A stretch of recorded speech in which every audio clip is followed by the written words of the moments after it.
આજરોજ રાજકોટ મ્યુનિસિપલ કોર્પોરેશનની સ્ટેન્ડિંગ કમિટીની બેઠક હતી। આ બેઠકની અંદર કુલ 24 દરખાસ્તો હતી। રાજકોટ શહેરના અલગ અલગ વિસ્તારોમાં વિકાસ કામોની કુલ 24 દરખાસ્તો આવી હતી। એમાંથી કુલ 4 દરખાસ્તને પેન્ડિંગ રાખવામાં આવેલ છે। બાકીની તમામ દરખાસ્તો મંજૂર કરવામાં આવેલ છે।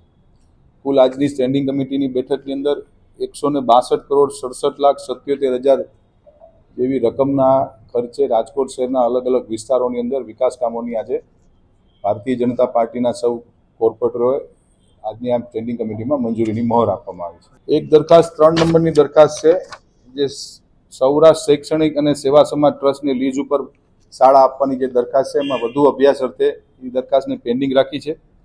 બીજી, રાજકોટ મહાનગરપાલિકાની માલ મિલકતના રક્ષણ માટે સિક્યુરિટી ગાર્ડ્સ પૂરા પાડવા માટે એજન્સી નીમવાનો દ્વિવાર્ષિક કોન્ટ્રાક્ટ છે, એમાં વધુ ખર્ચની દરખાસ્ત આવી છે, એ પણ અમે હાલ પૂરતી તપાસના અર્થે પેન્ડિંગ રાખવામાં આવી છે। પછી કુલ ક્રમ નંબર 6, રાજકોટ મહાનગરપાલિકાની જુદી જુદી શાખાઓની જગ્યાઓમાં પગાર ધોરણમાં સુધારો કરવા અંગેની દરખાસ્ત હતી, એને પણ વધુ અભ્યાસ અર્થે પેન્ડિંગ રાખી છે। અને એક, રાજકોટ મહાનગરપાલિકાની ઓડિટ શાખામાં ખાલી પડેલ સબ ઓડિટરની જગ્યા પર બઢતી આપવા અંગે મ્યુનિસિપલ કમિશનરશ્રીનો જે પત્ર હતો, એ અભ્યાસ અર્થે અમે લોકોએ પેન્ડિંગ રાખવામાં આવી છે।